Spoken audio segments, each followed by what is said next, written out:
Automatic finger control. A scientific method that gets at the very foundation of musical skill. It discloses fully the secrets that make it possible to learn to play any instrument easily and quickly. Taught only by the US School of Music. For beginners and advanced pupils. It can be used in conjunction with any method of instrumental instruction. School of Music, 225 Fifth Avenue, New York. Copyright 1921 by US School of Music. Preface to the second edition. There is one point which I wish to stress at this appropriate time. It is something that will prove of great aid to every student of this advanced, intensely practical, time-saving method. That is the habit of regular practice. Choose a definite practice hour. It has been suggested in the course that you practice the exercises outlined night and morning. This is my best advice on the matter. There is a definite reason for this. The things which you do just before you sleep at night are more apt to be remembered than those which you do at odd times during the day. That is the reason for choosing bedtime for one period of exercise. You will find that if you have given concentrated thought and attention to the bedtime work, that in all probability automatic finger control will be the first thing you think of in the morning. And this is just the time to clinch the bargain. Get busy at once and do the exercises over again. If you follow this procedure, you will learn very rapidly, and soon, the muscles will begin to keep time with your brain, which, after all, is the secret of the whole thing. But even supposing you cannot find it convenient to run through the exercises night and morning, I know that some of our students can't very well take the time first thing in the morning. Yet, you should definitely decide when you can most conveniently do the work, and then do it regularly at that same hour day after day. Favoring the mind. The mind is a most wonderful thing. One could devote years and years to its study. Indeed, many people already have, and even yet, we know very little about it. But out of all of the maze of study and experiment, we have discovered that the mind responds best under certain definite circumstances. It is particularly interesting to note the little foibles of composers and writers. Some authors only write at night. Some only when standing at their desks. Some do their best work when out in the open. Haydn always wanted to have on his finger the ring, which Frederick the Great gave him, when he started out to write a composition. Rossini liked to write in bed. So did our dearly beloved humorist, Mark Twain. And so it goes. Funny in one way and yet, not funny at all. These people are merely favoring the peculiarities of their own minds. It is hard, especially hard for some people to take the mind off from one subject and put it on another. Unless one is easily able to concentrate on the task at hand, the mind is bound to wander back to the thing we were thinking of previously. And yet, we must concentrate on these automatic finger control exercises if we are to get the best and most out of them. Experiment shows that if we plan to study at some definite time each day, the mind gets into the habit of responding at this particular time and is more ready to work than if we take up the practice at irregular intervals. So choose some definite practice periods, bedtime, and the first thing on arising if possible, but some definite time at any rate. Then, once you have set aside that hour, observe it religiously as your practice period until something comes up that changes your whole mode of life sufficiently to warrant setting a new study hour. Never excuse yourself for even so much as a single day. 7 days a week is the best way to master automatic finger control. If you will follow these simple suggestions and rules of instruction of this course, your progress is going to be sure, rapid, and very gratifying. School of Music. 225 Fifth Avenue, New York City. Departmental Memo. My dear Camp, it is indeed gratifying to report the remarkable success of the course in automatic finger control. The 6th edition is exhausted, and I am placing a requisition for the 7th. There was never any question as to the unusual benefits that each student would derive from this new, quick way of learning his instrument.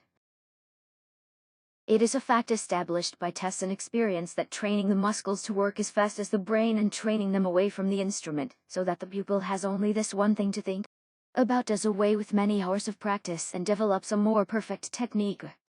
But the thing that pleases me most is to see the way our students have taken hold of the work.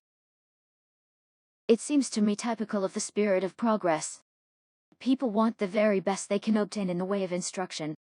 They want to take advantage of every shortcut, and that shows great wisdom. Money can be replaced manyfold. Books can be replaced. Homes can be replaced. Every material thing can be duplicated. But time once spent is forever lost. It is the young man and woman who takes advantage of those things which save the minutes and hours and days who make the startling successes in the world. So I feel that we are doing a great service to humanity at large, and to every lover of music in particular in bringing automatic finger control to the fore. Indeed, I believe we would be justified in insisting that every one of our students, beginners or advanced, cover the work. Every student who conscientiously follows the easy exercises outlined in this course is assured of becoming a better musician in shorter time, with less effort, and a real musician, not a mere player. Cordially yours, Longstreet. Automatic finger control. Introduction. There are 59 muscles in each arm, including the hand, which the musician is called upon to use in his playing. If each of these are trained to the proper degree, the heaviest part of the task is accomplished, for not only does the control thus derive perfect technique and touch, it also helps to overcome nervousness, develops a velvety touch, becomes an invaluable aid to sight reading, and assists the student in gaining the power to accompany sympathetically and accurately at sight. It is not necessary to exercise each of these muscles separately. By careful study, the method of automatic finger control has been reduced to 24 weeks' work. The exercises should be practiced the required number of times twice daily, preferably upon arising in the morning, and again in the evening. Each movement must be brisk and as complete a contraction of the muscles involved as possible. Perform the work with one hand at a time rather than trying to use both hands at once. A close mental attention to the movement involved will increase the benefits derived, especially in the case of those exercises which require that you set one muscle working in opposition to another. Do not, in your enthusiasm, practice these exercises more than directed, nor should you do them just before your work at the instrument. This course comprises 31 exercises. As you will see from the lessons, it is not enough that each exercise be practiced a single week. Sometimes you will be required to work on a single exercise for 2 weeks in succession, and from time to time the exercises will be reviewed. The 31 exercises have been collected and placed in numerical order at the back of the manuscript. The lessons are found in order at the front. At the bottom of each lesson page, the exercises for the week are delegated. After you have studied your lesson sheet, turn to the exercises required for the week's work, study them carefully and practice faithfully. Do not, under any circumstance, run ahead of your course. To get quick results, you must practice the exercises in the order given, devoting at least a week's time to each lesson. If you are just starting to learn your instrument, complete the first 2 lessons in automatic finger control before you take up the practice on the instrument. Then take up the first instrumental lesson and do it in conjunction with lesson 3 of automatic finger control. Always bear in mind that the main idea of this course is not the strength of the fingers, nor even their suppleness.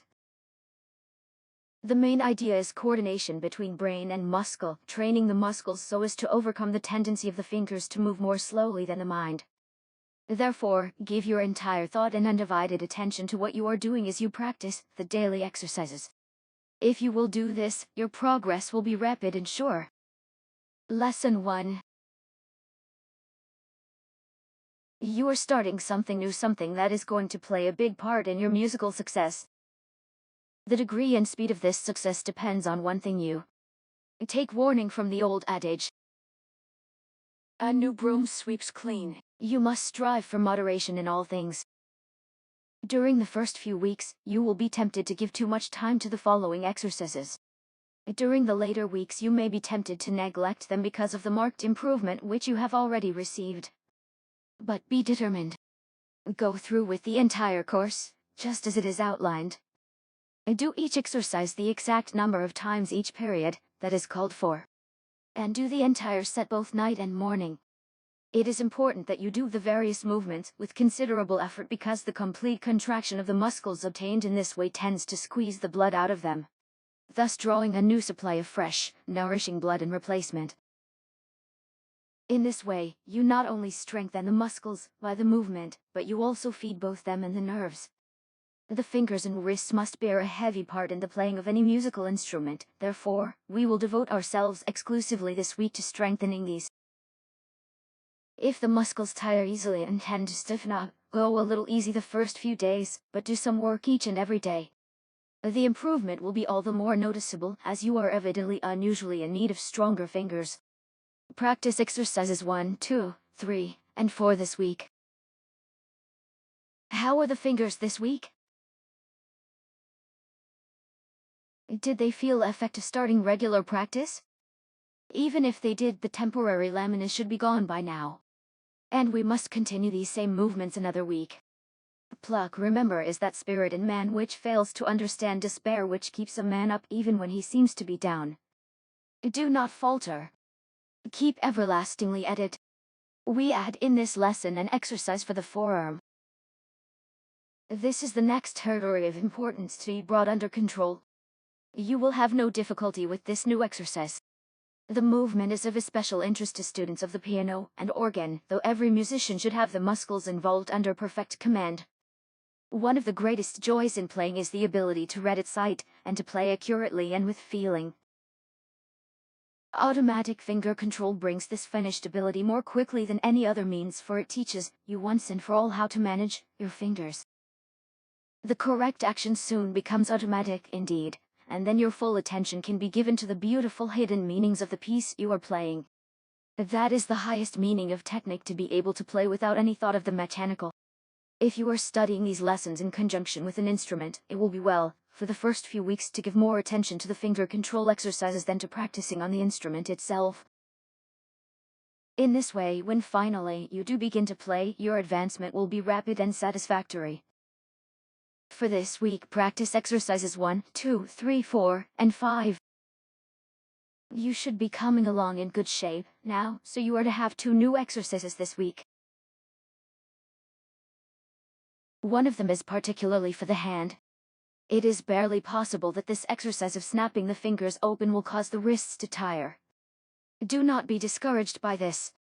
That is a sure indication that you are in particular need of strengthening of these muscles, and once they are built up, you will find yourself doing constantly better work on the instrument.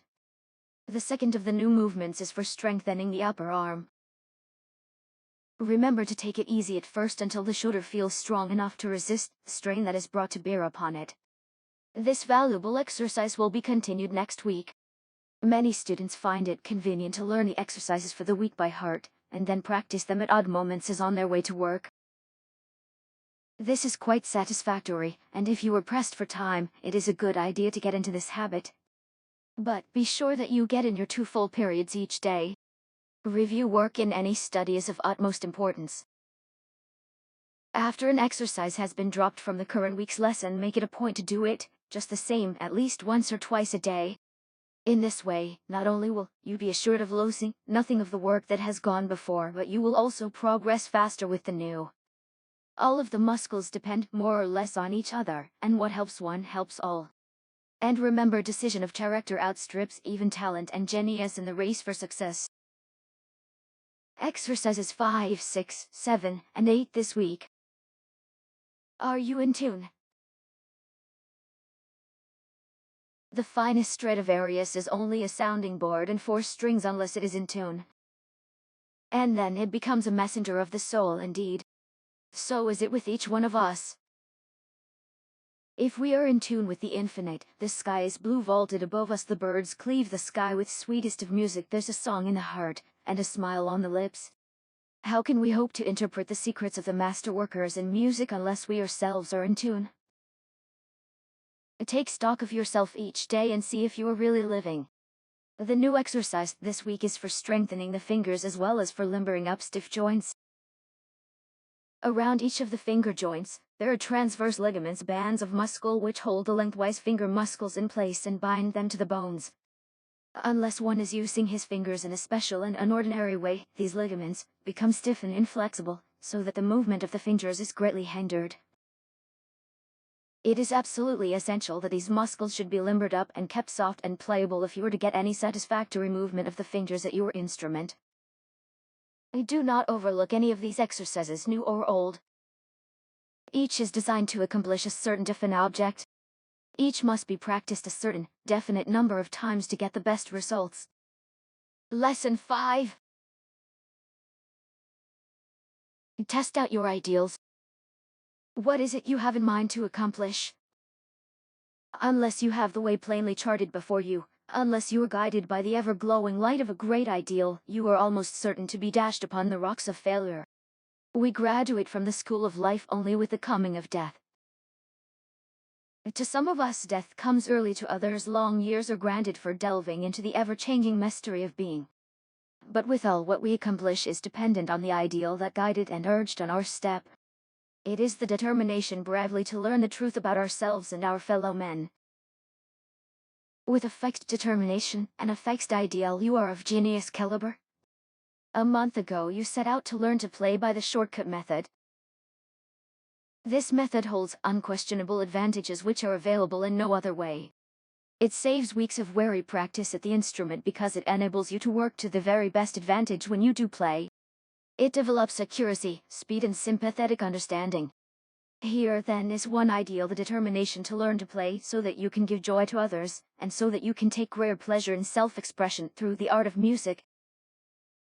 The degree of your success will be measured only by the sincerity of your purpose. It's up to you. As Charles Dana Gibson, the famous artist, says, "There isn't any trouble with the world today. The trouble, if any, is with the people in it." Exercises 7, 8, 9, 11, and 12. You must take particular care with the wrist exercises in this week's lesson. Study the cuts until you are thoroughly acquainted with what is required, and then put considerable steam behind the movements. The exercise for both hands together will call into play certain of the finger muscles and strengthen them to the necessary degree for playing. They will also help to free the transverse ligaments and thus relieve the fingers of stiffness. In this exercise, as in every other, a feeling of fatigue or pain denotes a weak condition of the muscles. It means proceed with caution. It does not mean to drop the exercise. If the fingers get tired during the first few days of a new exercise, you may use less muscular resistance for a while, and in extreme cases you may be excused from going through the movements the full number of times. But always remember, too, that tired muscles are a promise of exceptional reward. If your need is great, if the muscles are particularly weak to start with, the benefits you derive from the proper strengthening and control of them will be positively amazing. Responsibilities gravitate to the person who can shoulder them. Power flows to the man who knows how. The conditions are unusually good for the rapid advancement of the man who has the will to conquer and knowledge of the weapon in his hands. You have both, so I am expecting big things of you. You would not disappoint me, would you? This week's work is exercises 9, 11, 13, and 14. Do you ever stop to think how truly marvelous is the music of nature?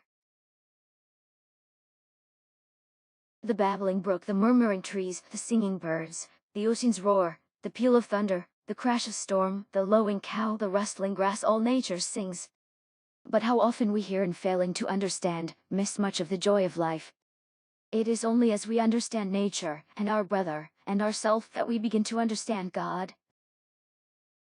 With that understanding, we begin in reality to live and to acquire.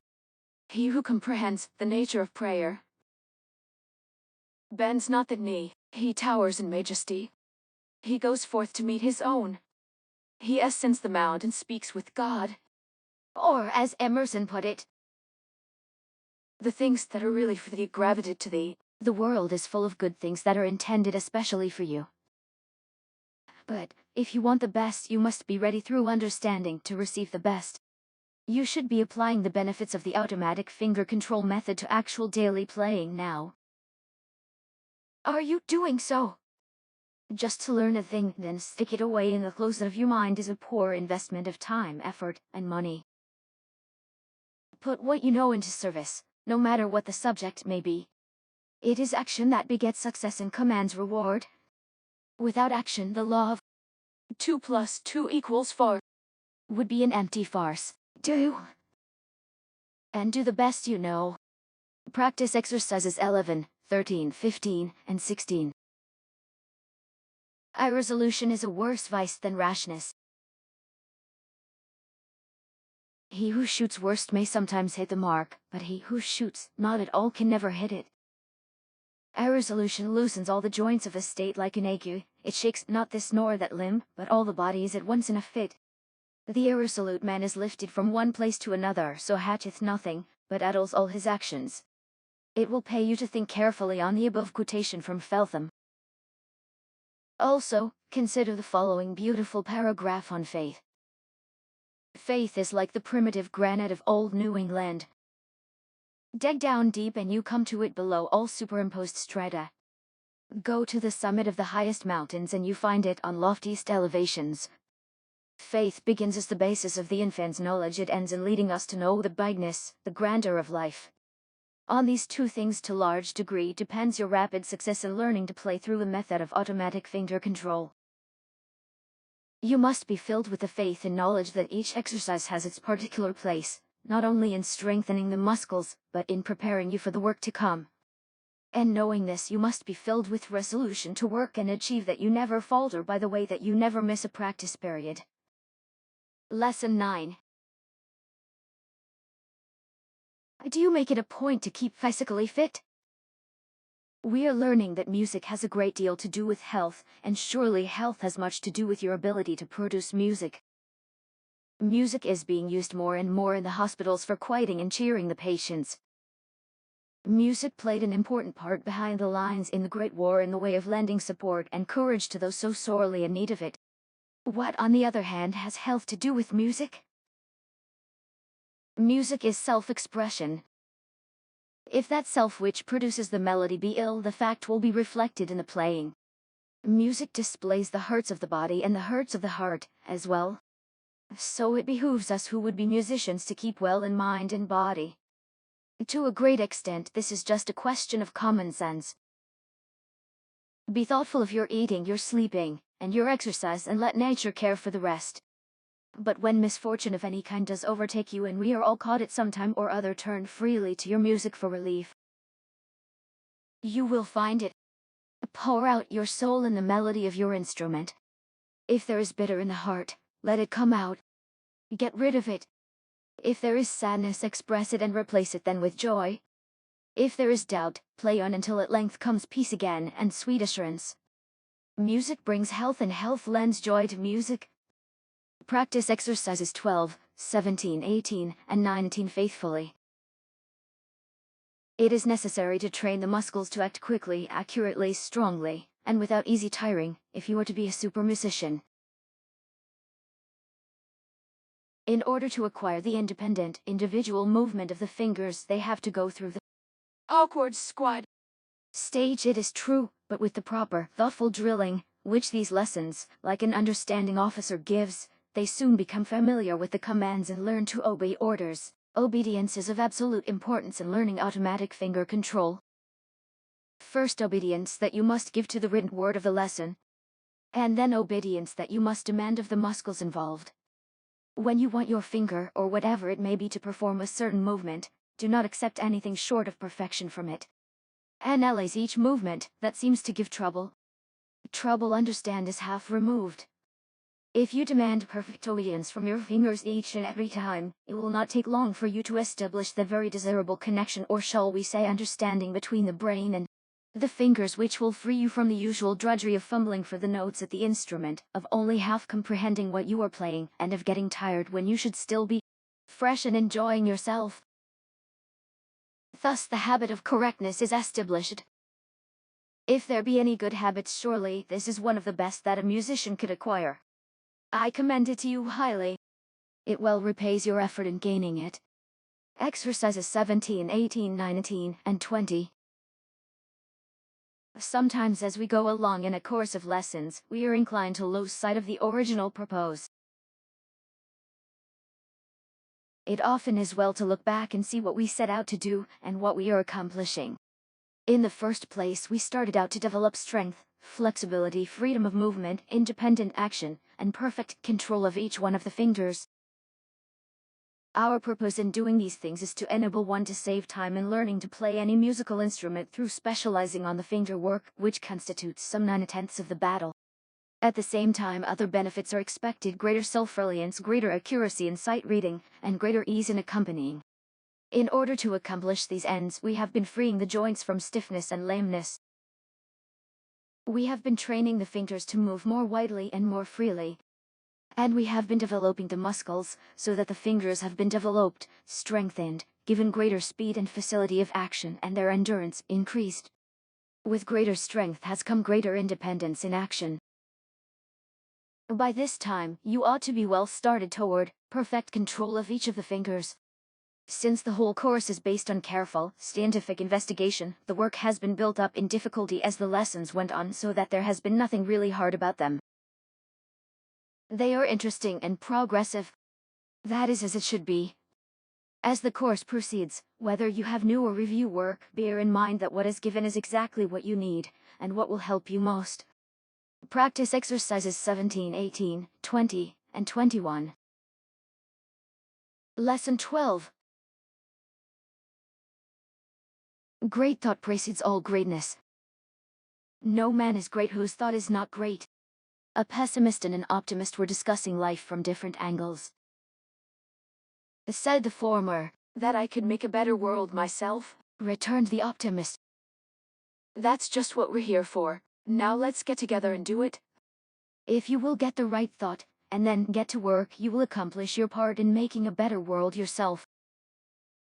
One of the things that the world looks to you to do is to supply it with music, to bring harmony, to quiet its tired and jangled nerves, to bring joyous melody, to live in the grief-bound herd, and to bring an atmosphere of rest to the sick and weary. With this lesson, you are completing the first half of the work on automatic finger control. You have already had most of the movements that are necessary for the efficient playing of your favorite instrument. It still remains to make the habit of proper fingering second nature. So, although you will find the old exercises coming up from time to time in the remainder of the course, do not slight them. Indeed, your muscles should be so much stronger now that you can afford to run through the exercises 3 times a day instead of only twice. Suppose from now on you get in a short practice period at noon as well as night and morning. Yes. It will be worthwhile. Think big thoughts about this, as well as about the rest of your daily tasks. This week, work on exercises 17, 18, 21, and 22. Friends.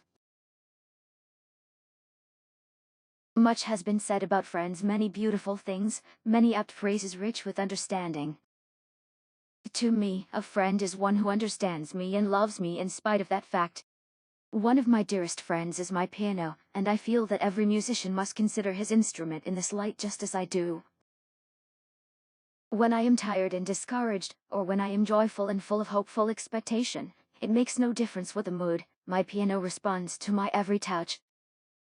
It sings with me when I would sing. In minor chord it grieves to see me sad. It can be light and airy when I will, or if thought runs madly on and on, lightly touching the heights of exaltation, or delving into miry depths beneath. Still I am not alone. And being not alone, I stand. I want you to learn to think of your instrument as a friend, for I know the endless joy that such a close communion is bound to give. Would you have a friend? Then be one. It applies with equal force as regards your instrument. You must understand it, just as thoroughly as you long to have it understand you. That is where automatic finger control should be a constant help to you. It enables you to understand your instrument so much better. The exercises take on a simpler meaning now. That is only possible, however, because of the good work you have already done. Keep it up! Starting review. Practice exercises 1, 22, 23, and 24. Let me call your attention to the new exercise. Its particular purpose is the strengthening of certain of the finger muscles, which will be used quite often in playing, the limbering up of the fingers and the stretching of the muscular covering of the palms. This exercise is not a difficult movement, by any means, but if you do it with considerable muscular resistance by the opposing sets, you will bring a large number of muscles into play at one effort. The mind is a wonderful yet peculiar thing. Some of the fads of great men typically exemplify this. For example, it is said that Gluck could only compose in the open air. When the spirit of composition took hold of him, he dragged his piano out on the lawn, and there evolved his beautiful harmonies. And yet, to me, that is not so peculiar after all. Gluck, I take it, wanted to get close to nature. All of us feel the urge to draw nigh to nature. That is one of the reasons we so dearly love music. Music is the portrayal of nature at her best. Another tale they tell is that Chateaubriand dictated his works in his bare feet. Elegantly attired down to the extremities, he padded softly up and down the floor, his thin, white feet and ankles very conspicuous on the dark rugs. We all have peculiarities of living. And musicians generally have similar peculiarities of playing. Do you know what yours are? Better take stock and see. Practice this week exercises 2, 23, 25 and 31. If you use considerable muscular resistance in practicing the new exercise of this week's lesson, you will find that the muscles used will tire quite readily. This, remember, is proof that this particular work is badly needed. As the days pass, however, and these muscles are strengthened to the required degree, you will find yourself able to perform it a greater number of times and with perfect ease. As in every other walk of life, you don't get anything worthwhile without effort, but as with the other exercises of this course, results come surely and speedily. Albert Hubbard has said, Improve your opportunities, that's the thing. Decide on what you want to do and what you want to be and go after it. You'll win, and those fellows who chase the peewee, manipulate the pasteboards, and inhale cigarette smoke will be coming to you for advice, to borrow money, and for passes to the poorhouse. Improve your opportunities. He didn't use that old phrase about them. And I believe this was intentional on his part. Opportunity doesn't come to us so much as is commonly said. Opportunity is ever with us. Opportunity is just what we make it. If we have the imagination to see the golden chances before us and to improve them, we'll make good. You are enjoying an unusual opportunity in the musical world in that you are permitted to learn to play your instrument the quick and easy way. Are you improving your opportunity? Lesson 16. In learning to lift weights, athletes start with a very light load, and by steadily increasing it a little at a time, they are eventually able to develop tremendous strength. You remember that old story about the farmer's boy who, just a few years ago, made a practice of picking up a calf and carrying it across the barnyard. Of course, as the calf grew and became heavier, the farmer boy's strength increased. It had to, otherwise he couldn't have continued to carry the calf around. And so it went month after month, year after year. And now, so they say, the farmer boy is able to throw the bowl. It's a terrible story, but we'll overlook that fact if only it impresses upon you one point I wish to make. The new exercise in this week's lesson is based on the same principle as the weightlifting methods. You will see that you apply auxiliary pressure for the finger muscles to work against. By using greater and greater pressure, you can develop almost any amount of finger strength that you may desire. So you should stick to the careful use of this exercise for many weeks to come. Speaking of doing an exercise week after week, I sincerely trust that you are not neglecting your review work. You are studying these lessons for what you get out of them. If you really want to get your money's worth, you must keep going over the lessons time and again. And each time, I can promise you, you will find new benefits and pleasures. Lesson 17. Energy is that mysterious something that has the power to do work to get results. We can't see energy, we can't smell or taste it, we can't hear it, nor is it anything we can feel. But its results, we perceive them everywhere. The heat in our homes and bodies is the result of energy. The light that guides us by night and that brightens our daytime is the result of energy.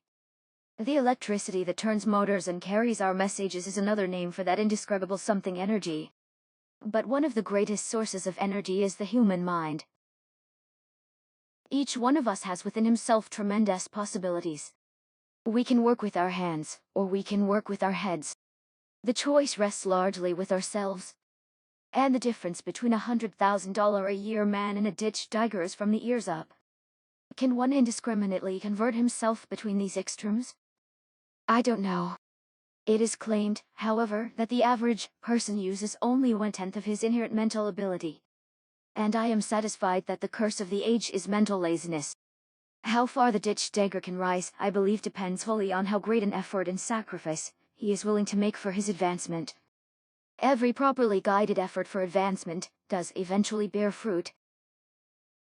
Move right up front in the fore rank of musicians. You can, for your effort is properly guided. Exercises 4, 7, 27, and 28 comprise this week's work. It is true that these are days of specialization, but one must be careful not to miss anything through too narrow a field of endeavor. Take music for instance. You have taken the automatic finger control method to enable you to learn to play some instrument in quicker time than would otherwise have been expected. Automatic finger control is a specialized course. Sometimes musicians forget that there is another instrument or branch of music save their own. That is where they make a mistake. Every musician should fit himself to teach. I don't say that he should teach afterward. He should understand his instrument so well that he is perfectly capable of teaching it. Indeed, I doubt if one truly knows a thing himself until he is able to teach it to others. Many of our students make a business of teaching. Whether you are going to teach or not, you should consider taking up some of the other courses in music which run right along parallel with what you are doing. The unit lesson system for voice perfection is something that every musician should have. It is a very novel method whereby it is possible to get specific benefits from each individual lesson. It is a complete vocal course and also teaches speech making, gesture, overcoming nervousness and stage fright, how to develop a winning personality.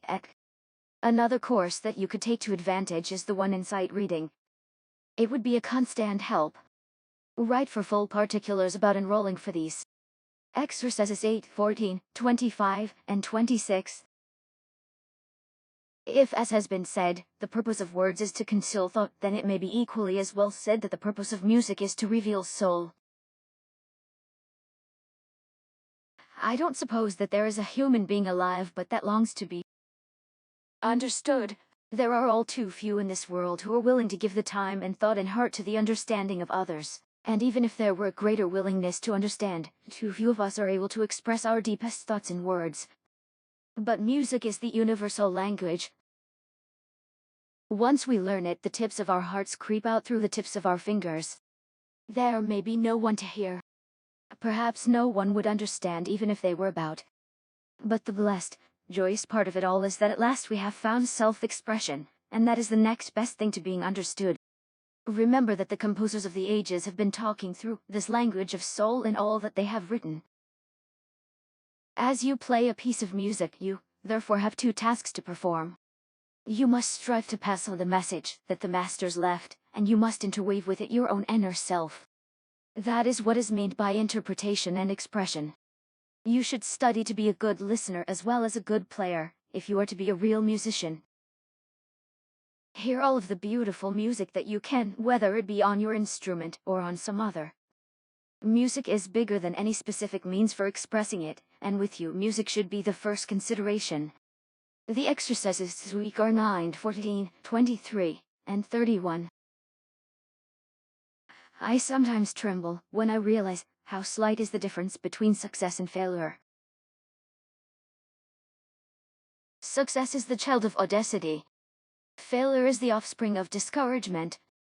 There was a great inventor, once great not because of his worldly possessions, but because he dreamed the most beautiful visions of helping humanity to bigger and better things. He had worked long and arduously on one of his ideas, hampered by lack of funds, lack of friends, and I am sorry to say, lack of food. All the night through he had toiled over his model. There was just one little part needed to give the necessary movement, but the proper thought eluded him. The cold grey dawn of another toilsome day found him discouraged and alone on a damp park bench. He was thoroughly hopeless and ready to give up his idea and his ideal. True, the successful culmination of this experiment would mean fewer accidents in a great industry, and fewer lives sacrificed to unnecessary carelessness. But why struggle longer? The world called him visionary and an impractical dreamer. Why fight? Indeed, the fight had clean gone out of him. Death, breakfast, or the lockup were equally welcome to him. He was through. And then the little thing happened. The doorway across the street was opened. Through it came a piping, childish voice in joyous morning song. Little feet pattered down the steps, and soon the lisping notes came from directly at his side, while a trusting little hand slipped confidently into his.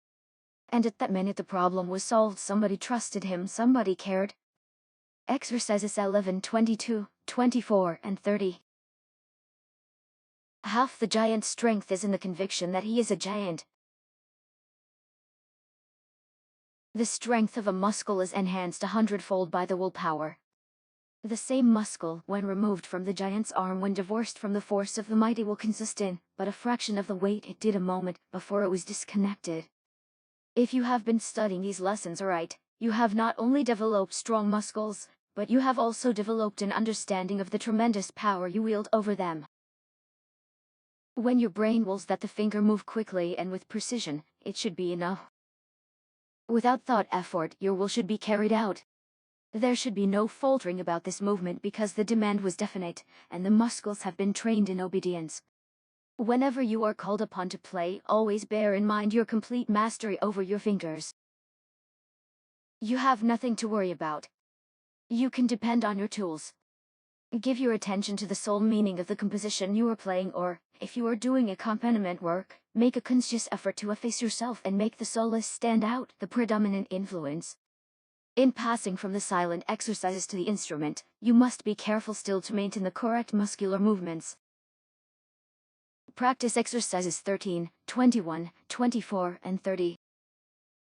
Candidly, there is lots of room at the top in the world, or music, just as in any other line of endeavor. On the other hand, there is a clamoring, cluttering turmoil down at the bottom. Your own position is like that of a sensible tourist in the Alps who hires a competent guide and provides himself with the necessary trappings for safe climbing. There is no law to prevent this traveler inviting the guide to sit down with him at the hotel in the valley and play pinochle. True, he pays pretty heavily for the unused equipment and for the companionship. Besides that, he never does see the glories of the heights. But that is his privilege. What are you doing with your musical equipment and the helpful guidance which has been yours? Are you enjoying yourself in the companionship of the valley, or are you daring the paths of the mountain? I can but urge you to struggle upward. You are not beating a new path.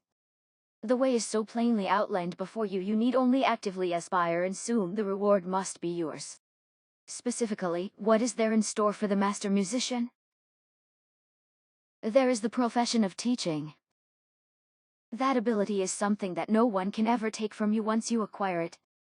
There is professional playing in church, concert, and orchestra. Later on you may wish to take our easy course in harmony and composition, so that you can also write and arrange music. It is thoroughly worthwhile. Particulars on request. This week, take exercises 15, 20, 29, and 31. Suppose you do make mistakes sometimes. Is that anything to be discouraged about? Not at all. If only you learn by your mistakes and do not repeat the same one too often, you are well on the road to improvement. The only person who never makes an error is the person who never does anything. Steer clear of such a person. But you who have practiced the method of automatic finger control faithfully have less to worry about as regards making mistakes than the average student. Your fingers are especially trained to go the right place at the right time without any conscious effort on your part. If you have not yet achieved this degree of skill, the thing to do is not complain, but devote a little more time to strengthening up the still recalcitrant muscles. Above all, keep moving. Don't get stagnant. Idleness never won distinction in the world, and never will. The world does not owe us a living, but each one of us does owe the world honest, sincere work in whatever field we may choose for our endeavors. God made man for employment, and we cannot dodge the issue. That means that everything we do must be done effectively. When we are earning our daily bread, we must give our best. When we are playing, we must play honestly. When we are studying, we must strive earnestly. Only as we do this can we enjoy life's bounties to the full and win the progress we desire and deserve. Exercises 10, 17, 19, and 26 for this week's study. With this lesson you end your first reading of the method of automatic finger control. I trust that none of you will consider the work finished, however, because you have only done the primary work. With a greater strength of muscle and the broader understanding of the method itself, you are now in a position to reap even more astounding benefits than you have already experienced. There is no extra charge for this privilege. All that you are required to do is to start at the beginning again, and go through the entire course as before. You will be surprised how many things you missed the first time over. The brain develops in direct proportion to the studying you do. And your understanding and appreciation increases to just the same extent that your brain develops, so it stands to reason that you are in a better position to benefit by this course today than you were 6 months ago. What you have already got out of automatic finger control depends on what you have put into it. It is like putting money in a bank and taking it out with interest. You put your time in with the specific knowledge that years of study have made available to you in easily absorbed form, and you take out a distinct saving in time and effort in learning to play your favorite instrument. I believe that your success has already fully justified your every effort. In parting, let me assure you that you will always find that this formula works. Exercises 12, 16, 18, and 28 complete this course. Exercise 1. Hold your right hand before you, double up your fist tightly, thumb on the outside of the fingers. The hand turned with the palm side facing you. Open the hand briskly and with considerable effort, letting it turn around, so that the back of the hand is now turned toward you. Be sure to get this point and turn the hand around as you open the fingers. As you open the hand, be sure to keep the fingers stiff and bend them back from the wrist as far as possible. Repeat this exercise 20 times. Lift your elbows nearly as high as your shoulders. Lay your left hand, palm up, straight across your chest so that there is a straight line from the elbows to the fingertips. The fingers of the right hand with the palm turned down are laid on the fingers of the left. Twist the hands and forearms in opposite directions, until the hands come again into a similar position, but with the palm of the right hand up. Reverse the action briskly. Go through the cycle 12 times. Open the left hand out flat with the fingers loosely apart. Grasp the little finger with the thumb and fingers of the right hand. Very gently bend it backward as far as it will go without straining. You must be careful not to overdo this at first. Now bend it forward to the palm back again and to the right and left. Do this 6 times, allowing the little finger to move freely. Now repeat the exercise only instead of allowing the little finger to move freely, try to hold it rigid and immovable. Of course, the muscles of the little finger will be unable to stand the greater strength of your right hand, and it is intended that the finger should move, but in each case it should move against the resistance of the finger muscles. Repeat this exercise against resistance 14 times. Go through this entire process with each of the other fingers and the thumb of the left hand. Then take up the exercise with each of the fingers of the right hand, moving them with your left.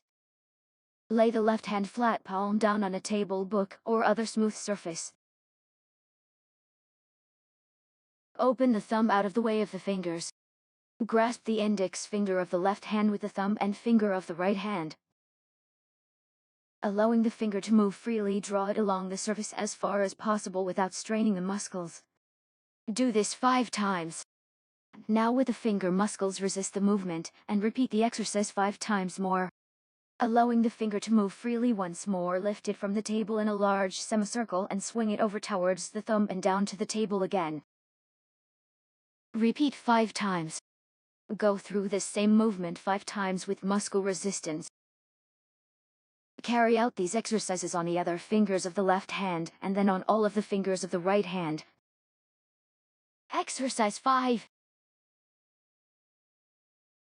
Put your right hand and arm down at your side, fingers extended.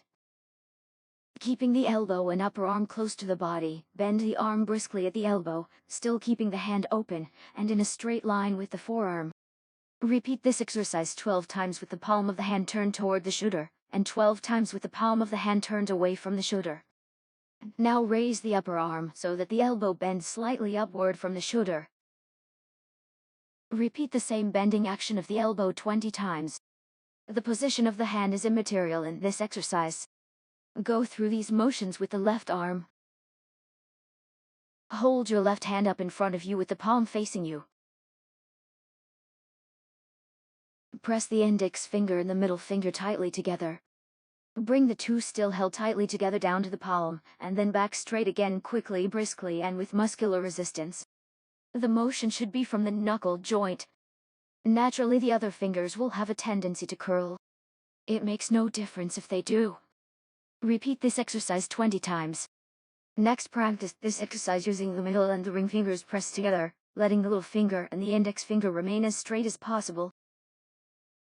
Do the same exercise with the little finger and the ring finger together. These same motions should be gone through with the right hand. Bring the fingertips of the right hand together with the tip of the thumb, spreading the fingers of the middle knuckle and rounding the whole back of the hand. From this position, snap the whole hand out flat, with the fingers spread wide apart. Do this forcibly. Quickly return to the original position and repeat the exercise 12 times. This same exercise is to be performed with the right hand. Raise your left arm so that the elbow is sticking out in front of you almost as high as the shoulder. Bend the arm at the elbow so that the forearm reaches straight up in the air. Close your hand loosely. With a rotating movement of the upper arm, bring your fist down as low as it will go, still keeping the elbow at the same spot. Return to the original position. Repeat this exercise 12 times. At first it will be advisable to do this rather slowly and without too great effort, because of considerable strain in the region of the shoulder blade. Later, as the muscles become stronger and more supple, you can increase the speed and the intensity of the effort. Repeat the same exercise with the right arm. Stand straight with the arms down at your side. Double up your right fist. Keeping the arm straight, swing it back as far as possible, and then front until it is directly overhead. Just the same as you do when you swing your arm in walking, only more so. Continue swinging the arm this way, but instead of swinging it back at your side, move it around, so that your arm finally swings up across the chest to the overhead position. The idea is to swing it, changing the plane gradually so that you pass through all the different positions between the side plane and the chest plane. Repeat the same motions with the left arm. Standing straight in military position as above, raise your right arm straight out from the shoulder, fist closed. Without bending the elbow, swing the arm back and forth as far as possible on a level with the shoulders. Raise the arm a little and continue the swinging movement, each time raising it a little higher, then gradually descend, passing from the shoulder level and continuing down. Perform the same exercise with the right arm. Caution: these exercises must not be done too strenuously at first, as there is a severe strain on the shoulder blades. After the muscles become a little hardened, you can carry out these exercises with more vigor and about 10 times in each of the varying positions. Open out the left hand before you with the fingers close together. Hold the thumb apart. Move the first finger as far toward the thumb and away from the other fingers as possible, and back again. Do this gently and easily 5 times. Now let the muscles of the hand and fingers become tense, so that as you draw the finger over towards the thumb with one set of muscles, the opposing set resists the motion. Repeat this 10 times. Go through this same movement with each of the other fingers of the left hand and then with each of the fingers of the right hand. Hold out your right hand, the palm facing you. Separate the little finger slightly from the rest. With a brisk, sharp movement, twist the hand at the wrist to the left, so that the little finger moves down as low as possible. Repeat this exercise 12 times. Perform the same exercise 12 times with the left hand. Open the left hand, thumb and fingers, all close together, turning the hand so that the thumb is towards your body and the little finger away from it. Bend the first finger at the knuckle joint, and nowhere else, and bring it down toward the palm of the hand until it is horizontal, that is at right angles to the plane of the palm, and the other fingers. If it will not come down itself, help it a little with the other hand, but be careful not to strain the left hand muscles when you are first starting this exercise. Try not to move the other fingers of the left hand while you are bending the index finger downward. Repeat this motion 10 times. Go through this exercise with each of the other fingers in turn. The first day you do this exercise, do it without any muscular resistance to the motion. Afterwards, from day to day, add more and more resistance as the fingers become stronger. Hold the right hand edgewise before you, the thumb towards the chest. Have the fingers close tightly together and bring the thumb firmly against the first finger.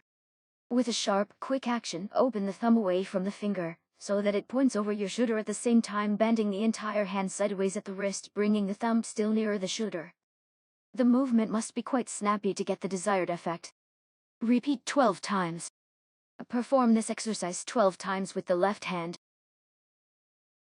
Extend both hands in front of you, palms together, the fingers of each hand held tightly against those of the other, the thumb separated from the fingers and pointed toward you. Raise the elbows from the body, then slowly and with muscle resistance move the palms apart. Leave the fingers together from base to tip.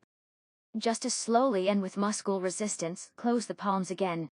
Repeat this exercise 5 times. Hold your left arm across the chest, palm up, but with the wrist bent as far down as possible, the fingers easily curled. Place the right arm in a similar position, but with the palm down, having the wrist of the right hand bent upward and fingers similarly curled. Lay the fingertips of the right hand on those of the left. From this position, twist the forearms in opposite directions until the fingertips again come together, this time the palm of the right hand bent up and of the left bent down. Reverse the motion and repeat the exercise 12 times.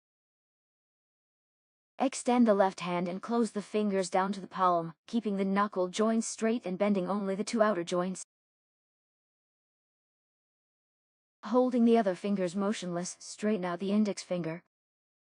You must be careful throughout the entire exercise never to move the knuckle joint.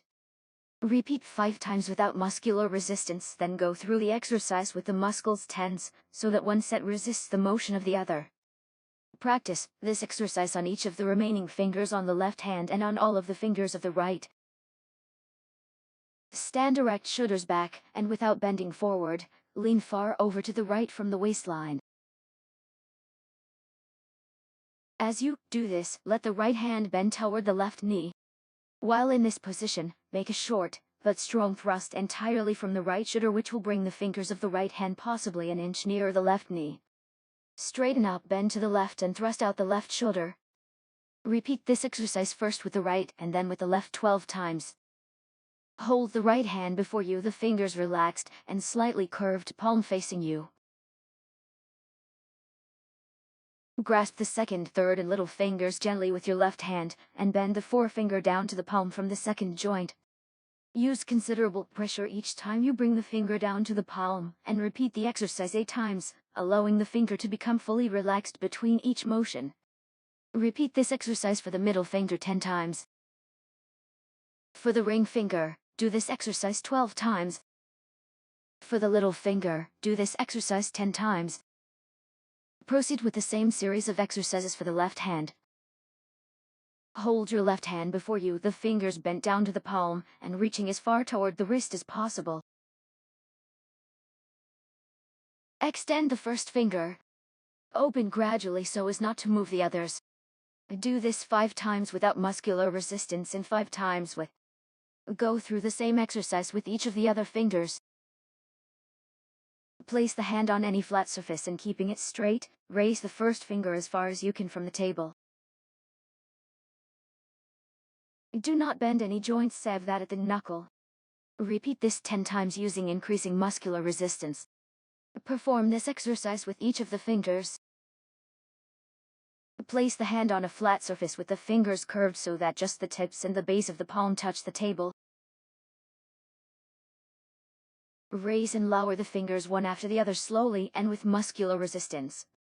Bring the fingers down with considerable pressure each time. Repeat 20 times with each hand. With the fingers in the same position, raise the thumb as high as possible and bring it down sharply to the table. Repeat 20 times with each thumb. Open the left hand with the fingers together, but the thumb out of the way. Move the index finger so that the tip of it circles around down toward the palm, over to the thumb, to the back, and returns to the original position. Keep the fingers straight all of the time. Repeat this without muscular resistance 5 times. Now stiffen the muscles of the finger, so that one set resists this motion, while the other set, overcoming the resistance, causes the finger to circle as before. Repeat 5 times. Go through the same exercise with each of the other fingers of the left hand, and then with all of the fingers of the right hand. Exercise 23. Extend the fingers of the left hand, with the little finger away from you and the thumb opened and pointing away from the palm, that is toward your right. Bring the index finger down until it is at right angles to the palm, bending only at the knuckle joint. Let the knuckle joint straighten up again, and at the same time bend the other 2 joints of the finger, so that the fingertip goes down to the palm of your hand. Repeat this exercise 5 times without resistance, and then 5 times with resistance. Continue the exercise of each finger of the left and right hands. Lay the right hand flat on a table or other hard plain surface, fingers and thumb far outspread. Press firmly with the whole hand on the table. Continuing this downward pressure, exert an upward pressure against it with the fingertips, and raise the body of the hand about 1 inch from the tabletop. Throughout this entire exercise, try to keep the back of the hand parallel with the table. After you have reached the desired height, press the hand down to the tabletop again against muscular resistance. Repeat this exercise 10 times. Perform the same exercise with the left hand. Place the elbows at the side, forearms horizontal, with your hands out in front of you. Bend the hands downward at the wrist with the fingers, loose and gently curved. Then bend the hands upward from the wrist as far as they will go. This exercise may be done with both hands at the same time. Repeat 10 times. With your forearms extended in front of you, and the hands held straight out, fingers spread wide apart, palms down, move the hands at the wrist slowly from side to side with considerable muscle resistance. Do not move the arm. All motion must be from the wrist and in a sidewise direction. Repeat 10 times. Extend the forearms and hands in front of you, palms up, with the fingers held close together. Moving from the wrist as a pivot and from no other joint, describe as large a circle as possible with the fingertips using muscular resistance, slowly 10 times, then reverse the motion and repeat 10 times, circling back in the opposite direction. Fold the hands together, fingers interlaced. Hold them tightly closed. Now raise the first finger of the right hand and bring it back slowly with muscles tense, just as far as you possibly can, pressing the other fingers hard against the backs of the hands. Repeat this exercise 12 times for each one of the fingers. Extend the left hand before you, fingers close together. Moving only the joint down near the wrist, swing the thumb around in a circle. Do this 5 times without muscular resistance and 5 times with. Repeat this exercise with the thumb of the right hand. Lay your right hand, palm down, flat on any plane surface. Press the fingers quite firmly down on the table. Place the forefinger of the left hand on the nail of the forefinger on the right hand with a slight amount of pressure. Raise the forefinger of the right hand as high as possible from the table against this pressure. Keep the forefinger of the right hand straight, save at the knuckle joint, and the other fingers firmly on the table. Return the finger to the table against muscular resistance. Repeat this exercise 20 times. Go through this same exercise with the other fingers of the right hand, then reverse and proceed with the fingers of the left hand. Do this exercise with the thumbnail, but instead of having the whole hand flat on the table, have the fingers curl, so that the side of the hand touches the table. And raise the thumb against the pressure of the finger of the opposite hand 20 times. Extend both hands in front of you, palms together, the fingers of each hand held tightly against those of the other, the thumbs separated from the others and pointed toward you. Raise the elbows from the body, then slowly and with muscular resistance move the palms apart, keeping only the tips of the fingers together. Push hard with the fingertips against each other. Just as slowly and with muscle resistance close the palms again. Repeat this exercise 5 times. Extend the left hand and spread the fingers and thumb as far as possible. Slowly and with muscular resistance bring the tip of the first finger and the tip of the thumb together, forming a circle. Return to the original position. Repeat 10 times. Do this exercise with each of the other fingers of the left hand and then with each of the fingers of the right hand. Fold your hands together interlaced. Hold them together tightly. Now against muscular resistance, slowly open the palms and the base of the wrist and as slowly close them together again. Repeat this exercise 10 times. What time do you practice automatic finger control each day? How many times have you missed your practice periods during this first 6 weeks? Do exercise No. 120 times with the left hand. Do the muscles between the wrist and elbow feel tired? Take exercise No. 12 first with the left hand and then with the right. Which muscles feel tired from this? What marked improvement have you already noted from practicing automatic finger control? Second examination. Take exercise 14. How far apart can you separate the base of the palms without separating the fingers? Which muscles does exercise 17 tire? Which finger of which hand feels most tired after exercise 18? Do exercise 18. How high can you raise the ring fingers? In which muscles have you noted greatest improvement so far? Third examination. Can you do exercise 25 without tiring any muscles? If not, which? Do you perform exercise 30 quickly or slowly? What time each day do you practice automatic finger control? How many days have you gone without practicing at all? Just how does having stronger, more supple fingers help you? Fourth examination. Which exercise of this course did you find most difficult?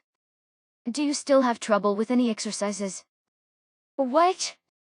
Are you able to master your lessons at the instrument more rapidly now than when you took up automatic finger control? Take exercise 16 with muscle resistance 10 times instead of 5. Can you do it equally well with each finger? Write me all of the ways in which automatic finger control has helped to make a good player of you in shorter time and with less practice at the instrument. Postscript.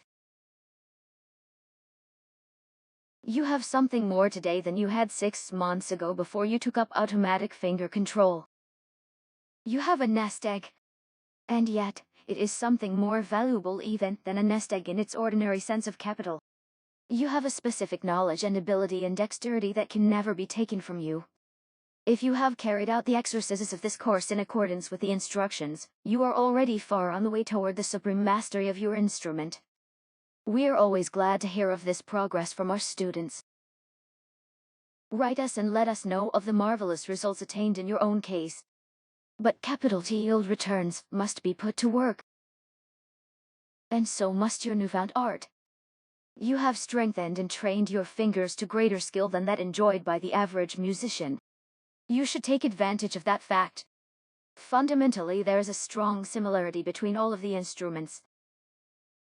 They all require the use of the same finger muscles. They all make use of notes.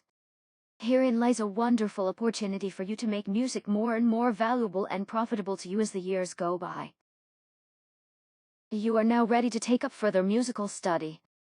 We strongly recommend that each student learn to play not only one instrument, but several. It is not hard with the start you already have. We make very attractive offers to our students who take up the study of a second instrument. If you are in doubt as to what instrument to study next, write us. And sooner or later, you should also study harmony, composition and voice. Silently corrected obvious typographical errors and variations in spelling. Retained archaic non-standard and uncertain spellings as printed. Enclosed italics font in underscores.